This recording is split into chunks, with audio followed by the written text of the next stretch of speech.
Hello students, मेरा नाम है विवेक और आप देख रहे हैं एजुकेशनल ईज़र। आज का हमारा टॉपिक है क्लास 10th का math chapter number 4 quadratic equations. इस पर मैंने एक पहले वीडियो बना रखा है जो आपने देखा होगा लास्ट, जिसमें मैंने कुछ क्वाड्रेटिक इक्वेशंस सॉल्व करना बताया था कि किस तरीके से क्वाड्रेटिक इक्वेशंस को सॉल्व किया जाता है, क्वाड्रेटिक इक्वेशन होता क्या है, ये सारी चीज़ें मैंने आपको लास्ट वीडियो में बताया था। ठीक है, आज हम लोग क्वाड्रेटिक इक्वेशन को सॉल्व करना ही सीखेंगे, लेकिन वर्ड प्रॉब्लम वाले क्वेश्चन का। ठीक है, यानी आपको कुछ वर्ड प्रॉब्लम्स आपको दिख रहे हैं, इससे हम लोग क्वाड्रेटिक इक्वेशन फाइंड आउट करेंगे जैसे जैसे ये कह रहा है, और उसके बाद उसको सॉल्व करेंगे। ठीक है, सबसे पहला क्वेश्चन है the product of to consecutive positive integer. Product मतलब मल्टीप्लिकेशन। मल्टीप्लिकेशन किसका? Consecutive positive integer. कंसेक्यूटिव का मतलब होता है लगातार। लगातार दो इंटीजर, ऐसे दो इंटीजर का मल्टीप्लाई करने पर क्या आता है? 306। कंसेक्यूटिव पॉजिटिव इंटीजर जब ऐसे बोले और वो भी कितना? 2 ठो, तब आप उसे कैसे सपोज करोगे? x और x+1। क्या सपोज करोगे? x और x+1। तो पहले का सलूशन हम लोग करते हैं, तो सपोज कर लेते हैं let two consecutive positive integers are. क्या सपोज करते हैं? x फर्स्ट वाला और सेकंड वाला x+1।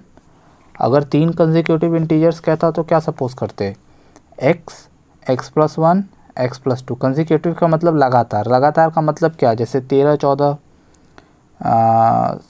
21, 22 या 47, 48, मतलब कंसेक्यूटिव, लगातार। तो कौन से वो इंटीजर है वो तो पता नहीं है। तो अगर मान लो पहला इंटीजर हमने x ले लिया, ठीक है, अब x हो सकता है 13, हो सकता है 17, हो सकता है 25, हो, कुछ भी हो सकता है। और उसके बाद क्या आएगा? x+1, यानी 1 ऐड करने पे अगला वाला नंबर मिलता है। तो इन्हीं दो कंसेक्यूटिव इंटीजर्स का मल्टीप्लिकेशन कितना था? 306। कितना था? 306। तो इसी को जैसा ये कह रहा है उसी तरीके से हम लिख के इसको सॉल्व कर लेते हैं। तो ये कह रहा है कि प्रोडक्ट का मतलब मल्टीप्लिकेशन। ये है पहला इंटीजर और दूसरा इंटीजर क्या है भाई? x+1। और इन दोनों का जो प्रोडक्ट है वो कितना है? 306। यही क्वेश्चन कह रहा है ना, अकॉर्डिंग टू क्वेश्चन यही है। अब इसको आप सॉल्व कर लीजिए। x का इसमें मल्टीप्लाई करोगे तो क्या आएगा? x² + x = 306। यही ना आएगा? x का दोनों में मल्टीप्लाई होने पर 306 को इधर ट्रांसफ़र कर दो तो क्या हो जाएगा? x² + x - 306 = 0। ये आ जाएगा। अब इसको आप जानते हो कैसे सॉल्व करना है। 306 को इस तरीके से ब्रेक करना है, इस तरह से फैक्टराइज करना है कि जिसको मल्टीप्लाई और जिसको ऐड या सब्ट्रैक्ट करने पे यहाँ पर जो नंबर है, यहाँ पे नंबर क्या है? 1 आ जाए। तो आप कैसे करोगे? पहले 306 का फैक्टर कर लेते हैं। तो 306 का फैक्टर आप करोगे तो 2 से डिवाइड होगा, 2 1 जा 2, 2 5 जा 10, 2 3 जा 6। ये 3 से डिवाइड होगा, 3 5 जा 15, 3 1 जा 3। ये 3 से डिवाइड होगा 17, और 17 किससे डिवाइड होता है? 17 बन जा। तो आप इसी से आपको फैक्टर बनाना है जिसको ऐड या सब्ट्रैक्ट करने पर 1 आए। तो 1 ऑब्वियस सी बात है, ऐड करने पे तो आएगा नहीं, सब्ट्रैक्ट करने पर आएगा। तो 306 का फैक्टर आप जब करोगे तो 17 को अलग रहने दो और इन सब का मल्टीप्लाई कर लो। तो क्या बना? 2 3 जा 6, 6 3 जा 18, यानी 18 में 17 का मल्टीप्लाई करने पे 306 आता है, और 18 में से 17 घटाओगे तो 1 आता है ना। तो यहाँ पर 1 है, तो यही चीज़ हम यहाँ पर पुट करेंगे। जिनको नहीं पता ये क्वाड्रेटिक इक्वेशन कैसे सॉल्व करते हैं, लास्ट वीडियो में मैंने बताया है, उसका लिंक आपको डिस्क्रिप्शन में मिल जाएगा। वो पूरे मैथ की लिस्ट है। मैथ की लिस्ट मतलब उसमें चैप्टर 1 भी है, चैप्टर 2 भी है, चैप्टर 3 भी है, और उसमें चैप्टर 4 का फर्स्ट पार्ट जो मैंने बताया है क्वाड्रेटिक इक्वेशन को सॉल्व करना, वो भी है, तो आप जाके उसे देख सकते हो। अब इसको सॉल्व करते हैं तो यहाँ पर 1 की जगह पे क्या लिखेंगे, 18 minus 17x minus 306 is equal to 0। तो ये कितना हो जाएगा, x square plus 18x minus 17x minus 306 is equal to 0। अब इसमें जोड़ा बना लेते हैं, तो इन दोनों का जोड़ा बन गया, तो इसमें से क्या कॉमन आया, x, और ये आया x प्लस 18। इन दोनों में से कॉमन क्या है, पहले तो दोनों में माइनस है तो माइनस ले लोगे, और 17 से ये भाग हो जाएगा तो डिवाइड हो जाएगा, तो 17 कॉमन ले लिया। यहाँ कितना बचा, x, माइनस कॉमन ले लिया तो यहाँ कितना बचा, क्या आया, प्लस, क्योंकि माइनस में से आप माइनस कॉमन ले लोगे तो क्या आएगा, प्लस आएगा। प्लस होता और प्लस में से माइनस कॉमन लेते तो माइनस आ जाता, ठीक है। अब 17 से इसमें डिवाइड करोगे तो यहाँ कितना आ जाएगा, 18, ठीक है। अब दोनों ब्रैकेट सेम आ गया तो इस ब्रैकेट को अलग कर लोगे, ठीक है। तो क्या बचेगा, ये और ये, तो यानी x माइनस 17 बचा। तो जब इस तरह से सॉल्व हो जाता है तो इसका मतलब क्या है कि इस ब्रैकेट का मल्टीप्लिकेशन इस ब्रैकेट में करने पर 0 आ रहा है। तो किसी एक ब्रैकेट को कोई 0 होगा ना, तो इसको भी 0 के इक्वल कर सकते हैं, इसको भी 0 के इक्वल कर सकते हैं। तो x प्लस 18 को अगर 0 के इक्वल करते हो तो x इज इक्वल टू क्या आएगा, माइनस 18। तो इंटीजर आपका जो है माइनस 18 भी हो सकता था, लेकिन आपने पॉजिटिव इंटीजर लिया है, तो ये आंसर नहीं हो सकता। अब हम दूसरा वाला 0 के इक्वल करते हैं, x minus 17 is equal to 0। तो यहाँ से क्या मिला, x इज इक्वल टू 17, यानी यही वो आंसर है। तो आपने दो कंसेक्यूटिव इंटीजर क्या सपोज किया था, पहला x और दूसरा x प्लस 1। इस हिसाब से पहला क्या होगा 17 और दूसरा क्या होगा 17 प्लस 1, यानी आपका पहला नंबर 17 है और दूसरा नंबर 18। तो यही आपका आंसर है, यही वो दो इंटीजर्स है जिसको मल्टीप्लाई करने पर 306 आएगा। तो देखा किस तरीके से वर्ड प्रॉब्लम को सॉल्व किया जाता है। कंसेक्यूटिव पॉजिटिव इंटीजर कहे तो आप इसी तरीके से सपोज करोगे। यहाँ 2 बोला था तो यही लिए थे दोनों, अगर 3 बोलता तो x, x plus 1, x plus 2 ले लेते। क्लियर। नेक्स्ट देखते हैं। नेक्स्ट में कह रहा है find the numbers whose sum is 27 and product is 182। हमें ऐसे नंबर फाइंड आउट करने हैं जिसका सम 27 है, ठीक है, और प्रोडक्ट इतना है। तो प्रोडक्ट को बाद में छोड़ो, पहले कह रहा है सम 27 है। तो आपको इससे एक चीज़ समझना पड़ेगा। क्या समझना पड़ेगा कि कोई भी मान लो 2 नंबर का सम 10 है, ठीक है, तो उसमें से अगर एक 2 है तो दूसरा वाला कितना होगा 10 माइनस 2, 10 माइनस 2 ही होगा ना। अगर 10 है तो 10 में से मान लो 10 लड्डू हैं, 10 में से 2 लड्डू एक बंदे को दे दिया तो दूसरे को कितना मिलेगा 10 माइनस 2। उसी तरीके से अगर कोई नंबर x है या 20 है, ठीक है, तो किसी को अगर मैं x दे दूं तो दूसरे को कितना मिलेगा 20 माइनस x, यानी x अगर मैं पहले बंदे को दे रहा हूं तो दूसरे बंदे को कितना मिलेगा 20 में से x को माइनस कर दोगे तो जो बचेगा वही दूसरे को मिलेगा।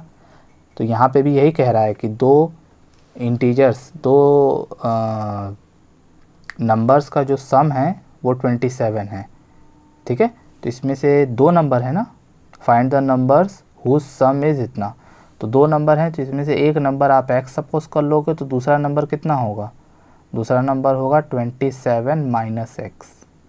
ये कैसे आ रहा है आप समझ रहे हो, वही लॉजिक जो यहाँ मैंने बताया आपको, ठीक है।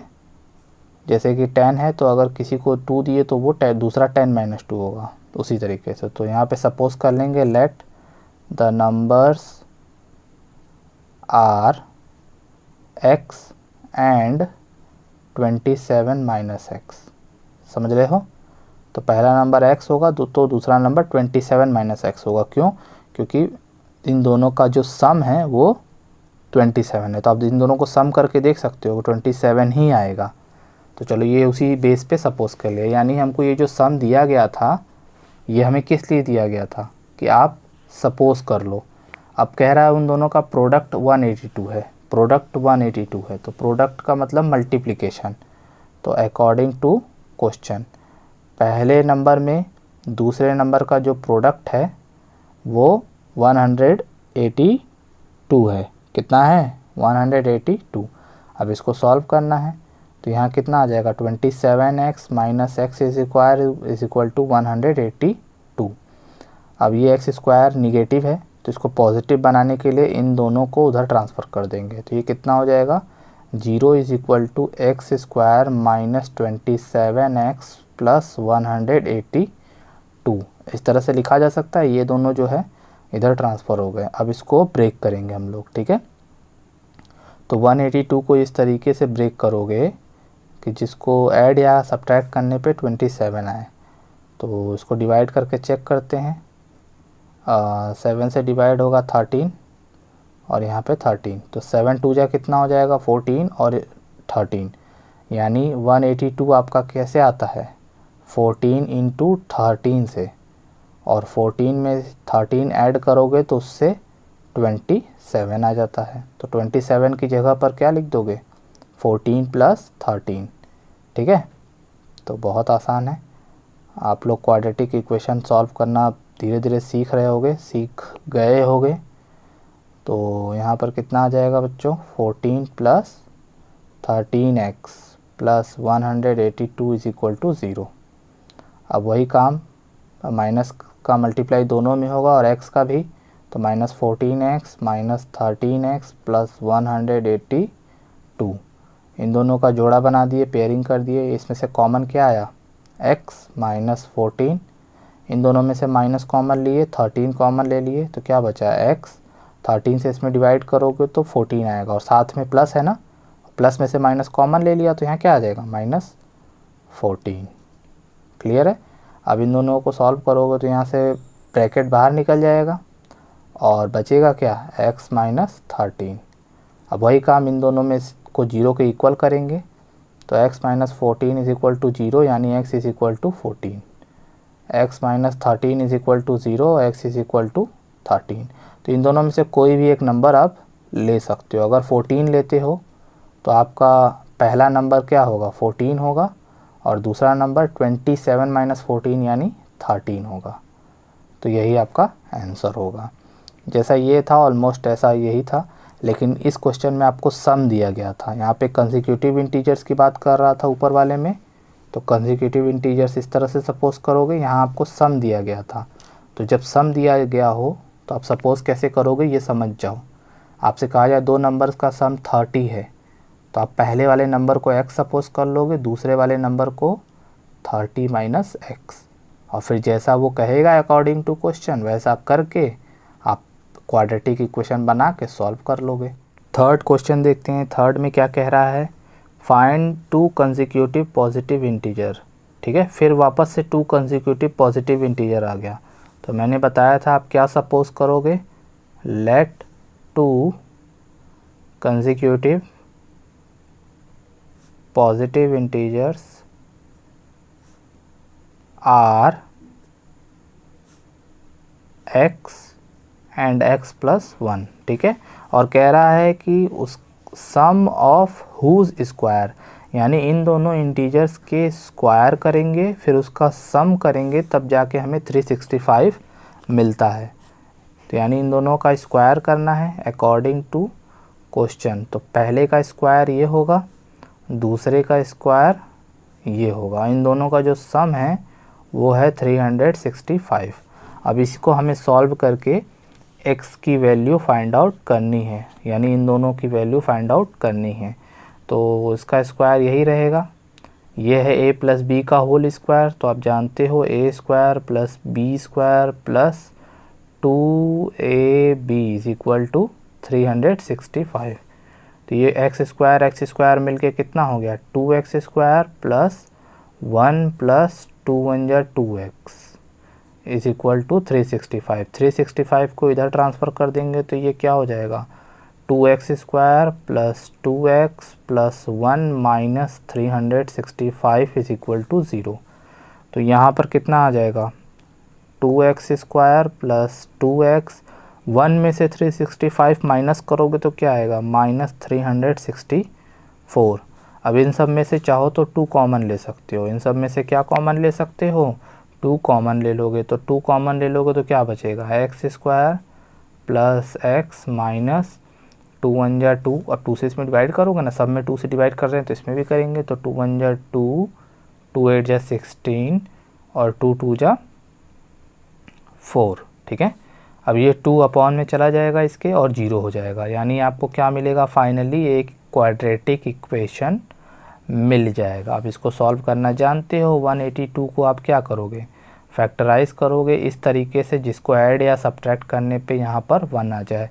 तो आप जानते हो 182 को कैसे वो करेंगे, 2 9 जा 18, 2 1 जा 2, 7 से डिवाइड होगा तो 7 से डिवाइड होगा 13 आ जाएगा, 13 से 1 तो 7 2 जा 14, यानी 14 इंटू 13 से 182 आता है और 14 माइनस 13 से 1 आता है।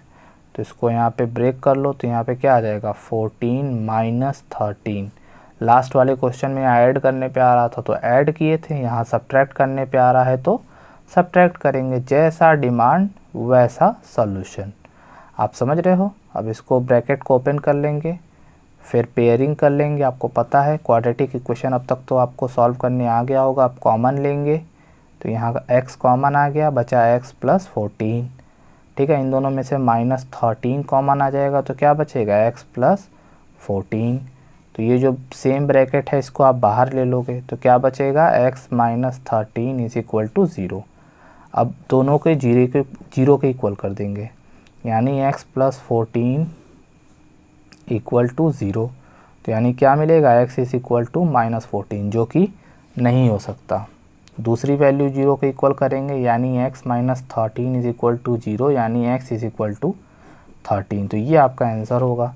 यानी आपने जो दो नंबर सपोज किया था, क्या सपोज किया था, आपने सपोज किया था x और x प्लस 1, यही कंसेक्यूटिव नंबर था।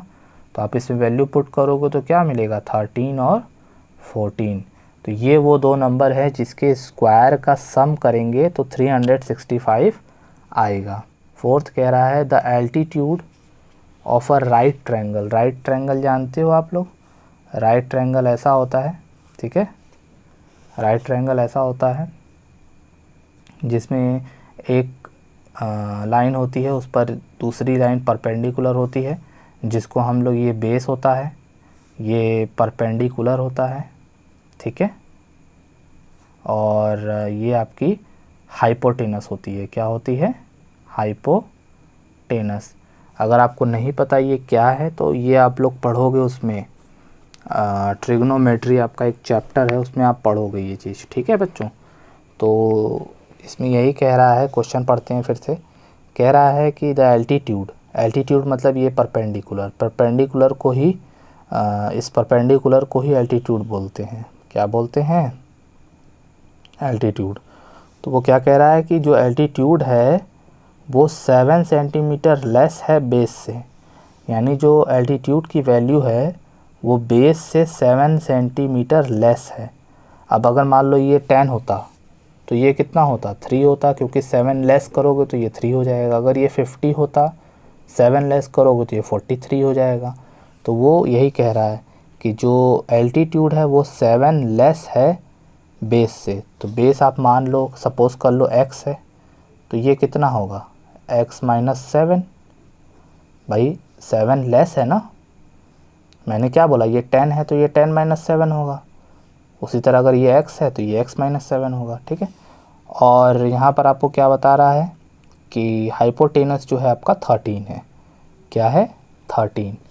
तो हाइपोटेनस आपका 13 है। आप पाइथागोरस थ्योरम पढ़े होगे, है ना। तो पहले हमने जो सपोज किया उसको ले लेते हैं, let base is equal to x। अगर बेस x है तो एल्टीट्यूड क्या हो जाएगा, according to question x minus 7, क्योंकि वो 7 लेस है। और आपको गिवन है हाइपोटेनस, वो है आपका 13। तो आप बाई पाइथागोरस थ्योरम लगा सकते हो, ठीक है। पाइथागोरस थ्योरम क्या होता है, हाइपोटेनस का स्क्वायर जो होता है, हाइपोटेनस का square is equal to base का स्क्वायर प्लस एल्टीट्यूड का स्क्वायर, ठीक है, ये होता है फॉर्मूला। तो हाइपोटेनस कितना है, तो ये हो जाएगा 13 का स्क्वायर, बेस कितना है, ये x का स्क्वायर, एल्टीट्यूड कितना है, x माइनस 7 का स्क्वायर। अब आप इसको सॉल्व करना जानते हो, कैसे सॉल्व करोगे। 13 का स्क्वायर क्या होता है बच्चों, 169, x का स्क्वायर तो x स्क्वायर ही रहेगा, यहाँ a माइनस बी का होल स्क्वायर लगा दोगे तो ये हो जाएगा a square plus b square minus 7 two a b का मतलब क्या, 2 इंटू ए इंटू बी, तो 14x, ठीक है। अब सभी चीज़ों को एक तरफ ट्रांसफ़र कर देंगे तो 169 इधर आ जाएगा और ये इधर आएगा, लेकिन हम लिख इधर रहे हैं, ठीक है। तो एक्स स्क्वायर मिलके कितना हो गया, 2x square minus 14x plus 49 minus 169 is equal to 0, ठीक है। ये इधर आया है लेकिन मैंने इधर लिखा है पूरा का पूरा, तो ये तो आप समझ रहे होगा, 2x स्क्वायर माइनस 14x, अब 49 में से 169 जाएगा तो कितना आएगा, माइनस 120। अब इसमें से भी आप चाहोगे तो इसमें से 2 कॉमन ले सकते हो, तो चलो 2 कॉमन ले लोगे इसमें से तो क्या आ जाएगा, 2 अगर कॉमन ले लोगे तो यहाँ बचेगा x square minus 7x minus 60 is equal to 0। इन सब में से 2 कॉमन लोगे तो यही आएगा, 2 यहाँ अपॉन में जाके 0 हो जाएगा। तो आपको क्या मिला, x square minus 7x minus 60 is equal to 0, ठीक है। आपके सामने एक और क्वाड्रेटिक इक्वेशन आ गया, अब आप इसको सॉल्व करना, ठीक है। इसको सॉल्व करना खुद से, यही आपका होमवर्क है। मैं आंसर बता दे रहा हूँ कि बेस की वैल्यू आपकी जो है 12 और 13 आनी चाहिए, क्या आनी चाहिए, 12 और 5, तो ये बेस आएगा और बेस की वैल्यू की एल्टीट्यूड की वैल्यू 5 आनी चाहिए। मैं आपको आंसर बता दिया, आप ये क्वाड्रेटिक इक्वेशन सॉल्व करना, ठीक है। ये प्रोसेस आपको समझ में आ गया होगा, इसमें पाइथागोरस थ्योरम लगाया गया है। लास्ट क्वेश्चन हम लोग देखते हैं, 5th लिखा है a cottage industry produces a certain number of pottery articles in a day, यानी एक कंपनी है, एक इंडस्ट्री है जो एक दिन में एक certain amount of articles produce करती है। It was observed and on a particular day that the cost of production of each article was 3, यानी जो cost of production of each article, यानी एक आर्टिकल का जो cost है वो कितना है, cost 3 more than twice the number of articles, ठीक है। जो number of articles प्रोड्यूस हो रहा है उसका twice प्लस 3 के बराबर है, ठीक है। और कॉस्ट ऑफ प्रोडक्शन आपको दिया गया है 90 रुपीज़, ठीक है। आपको नंबर ऑफ़ आर्टिकल्स पूछ रहा है, तो आप मान लो कि जो नंबर ऑफ़ आर्टिकल्स हैं, ठीक है, नंबर ऑफ़ आर्टिकल्स वो है x, कितने हैं, x हैं, नंबर ऑफ़ आर्टिकल्स x हैं। तो वो क्या कह रहा है कि टोटल प्रोडक्शन का कॉस्ट है 90 रुपीज़ और cost of production of each article वो है twice the number of articles plus 3, समझ रहे हो। तो हम लोग पहले सपोज कर लेते हैं, ठीक है, let the number of articles produced x है, ठीक है। तो अकॉर्डिंग टू क्वेश्चन की बात करते हैं, तो क्वेश्चन क्या कह रहा है, cost of each article, cost of each article क्या है, twice of number of article produce, twice of number of article produce, twice of number of article का मतलब क्या, ये नंबर ऑफ आर्टिकल है, इसका ट्वाइस मतलब ये हो गया 2 गुना, और 3 मोर देन बोला है यानी प्लस 3, क्या बोला है, 3 मोर देन, यानी ट्वाइस करने के बाद उसमें 3 ऐड कर देंगे, तो ये आपका कॉस्ट ऑफ ईच आर्टिकल है, ठीक है। अब आपको टोटल कॉस्ट आपको पता है, टोटल कॉस्ट ऑफ आर्टिकल्स वो है 90 रुपीज़, कितना है, 90 रुपीज़। तो अब मैं आपसे पूछता हूँ कि ये एक आर्टिकल का कॉस्ट है, एक आर्टिकल इतने का है और x आर्टिकल बनाए जा रहे हैं। अब तो टोटल कॉस्ट कैसे फाइंड आउट करोगे, मैं आपसे कहूँ कि एक पेन 5 रुपए की है, और दिन भर में 100 पेन बनाए जा रहे हैं। कितने पेन बनाए जा रहे हैं? 100 पेन। तो टोटल कॉस्ट कैसे निकालोगे? इन दोनों का मल्टीप्लिकेशन कर दोगे। समझ रहे हो? मैं एक और एग्जांपल देता हूँ। एक चॉकलेट है 10 रुपीज़ की, ठीक है। दिन भर में 17 चॉकलेट बनाई जा रही हैं, तो टोटल कितना कॉस्ट आर्टिकल होगा? तो इन दोनों को मल्टीप्लाई कर देंगे। वही चीज़ यहाँ पर है, एक आर्टिकल का जो दाम है, कॉस्ट है, वो इतना है। अभी कितना है वो मत देखो, एक आर्टिकल का कॉस्ट इतना है और नंबर ऑफ़ आर्टिकल्स ये हैं। तो टोटल कॉस्ट कैसे पता चलेगा? इन दोनों का मल्टीप्लिकेशन करने पे। और वो टोटल नंबर आपको दिया भी गया है, टोटल रुपीज़। बात समझ में आई? ये कैसे आया? यही इम्पॉर्टेंट है। अगर ये आ गया है तो आप आगे कर लोगे। नंबर ऑफ़ आर्टिकल्स इतने हैं, यानी ये संख्या है, नंबर्स है। मान लो ये 10 है, 10 आर्टिकल प्रोड्यूस, मतलब 10 चॉकलेट बनाए जा रहे हैं और एक चॉकलेट का कॉस्ट इतना है। तो इन दोनों को मल्टीप्लाई करोगे तब ना टोटल कॉस्ट ऑफ चॉकलेट्स पता चलेगा। उसी तरीके से तो आप इसको सॉल्व कर लो। इस तरह के क्वेश्चन तो अब आप सॉल्व कर चुके हो, तो इन दोनों को मल्टीप्लाई करना पड़ेगा। तो ये हो जाएगा 2x² + 3x = 90। 90 को इधर ट्रांसफ़र कर दोगे, 2x² + 3x - 90 = 0। अब आपको इसको सॉल्व करना है। ये भी मैं आपको होमवर्क दे सकता हूँ, ठीक है, बट मैं बता देता हूँ। इसका मल्टीप्लिकेशन पहले आप किस में करोगे? 90 में करोगे, ठीक है। तो 90 में करोगे तो कितना आएगा? 180। अब 180 का ऐसा फैक्टर करना है जिसको ऐड या सब्ट्रैक्ट करने पे 3 आए, ठीक है। 180 का ऐसा फैक्टर करना है, तो 2 से इसको डिवाइड करते हैं, ठीक है। तो कितना आएगा बच्चों? ये इस तरह का फैक्टर आया। अब इसी में से ऐसे दो नंबर फाइंड आउट करने हैं जिसको ऐड या सब्ट्रैक्ट करने पर 3 आए।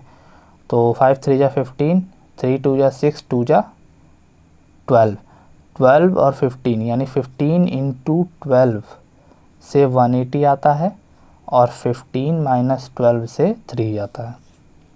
तो 3 की जगह पे क्या लिखोगे? 15 - 12 x - 90 = 0। अब इसी को आपको सॉल्व करना है। तो ये आ जाएगा 2x² + 15x - 12x - 90 = 0, ठीक है। अब इसमें आप पेयरिंग कर लोगे, तो इन दोनों में से कुछ कॉमन नहीं आ रहा, x कॉमन लोगे तो क्या बचेगा? 2x + 15। इन दोनों में से 12 तो कॉमन ले नहीं सकते, इन दोनों को डिवाइड करने वाला कौन है? 6। तो 6 कॉमन ले लिया तो x - 2x - 15 आ गया, ठीक है। माइनस भी कॉमन ले लिया गया तो यहाँ प्लस आ गया। अब ये दोनों ब्रैकेट सेम है, इसको बाहर ले लो तो क्या आ गया? 2x + 15 और यहाँ पे क्या आया? x - 6 = 0, ठीक है। अब ये तो 0 के इक्वल नहीं हो सकता क्योंकि ये पूरा का पूरा एडिशन है, ये 0 के इक्वल हो सकता है। तो x - 6 = 0। तो यहाँ से क्या मिला? x = 6। x आपने किसको सपोज किया था? नंबर ऑफ़ आर्टिकल्स को। तो नंबर ऑफ़ आर्टिकल्स कितने हो गए? कितने आर्टिकल्स बने थे उस दिन? 6। और कॉस्ट ऑफ ईच आर्टिकल्स आपको पूछ रहा था, यानी ईच का मतलब हर एक आर्टिकल्स का कॉस्ट है ना। तो वो कैसे पता करोगे? इसमें वैल्यू में पुट कर दो, वो है 2x + 3। तो अब इसमें x की वैल्यू 6 पुट करोगे तो क्या मिलेगा? x की वैल्यू 6 पुट करो तो 6 2 जा 12 + 3 यानी 15 रुपीज़, यानी हर एक आर्टिकल का कॉस्ट 15 रुपीज़ है। तो आपको ये लाइन समझना बहुत इम्पॉर्टेंट है कि आपको नंबर ऑफ़ आर्टिकल्स दिया गया हो और कॉस्ट ऑफ ईच आर्टिकल पता हो तो टोटल कॉस्ट आप फाइंड आउट कर सकते हो। जनरल ज्ञान में जनरली आप लोग जो है फाइंड आउट कर लेते हो। आपको बताया जाए कि भाई एक यूनिट का कॉस्ट आपको पता हो और ढेर सारे यूनिट आपको ख़रीदने हैं तो कितना दाम लगेगा वो तो आप तुरंत पता कर लेते हो मल्टीप्लाई करके। वही चीज़ यहाँ पर है, ये एक आर्टिकल का कॉस्ट है और ये नंबर ऑफ़ आर्टिकल्स है, तो इन दोनों का मल्टीप्लाई करने पे टोटल कॉस्ट आएगा जो कि आपको दिया गया है। तो दोनों बराबर होंगे और इसको सॉल्व करके फिर वैल्यू फाइंड आउट कर लिया गया था, ठीक है। आई होप आपको ये समझ में आ गया होगा। तो आज की वीडियो यहीं तक थी। आपको ये क्वेश्चन दे रहा हूँ, इसको पॉज करके नोट कर लो और प्रैक्टिस करो, ठीक है। और जैसे मैंने बताया है आप वैसे करोगे तो आप बिल्कुल कर लोगे। और अगर फिर भी नहीं आता आपको तो आप कमेंट में मुझे बताइए, मैं आपको उसका सॉल्यूशन ज़रूर दूंगा। ठीक है, प्रैक्टिस करते रहिए आप लोग। वीडियो को लाइक कर दीजिए और चैनल को सब्सक्राइब कर लीजिए। अपने दोस्तों से वीडियो को शेयर करिए। हम लोग मिलेंगे नेक्स्ट वीडियो में, तब तक के लिए बाय बाय।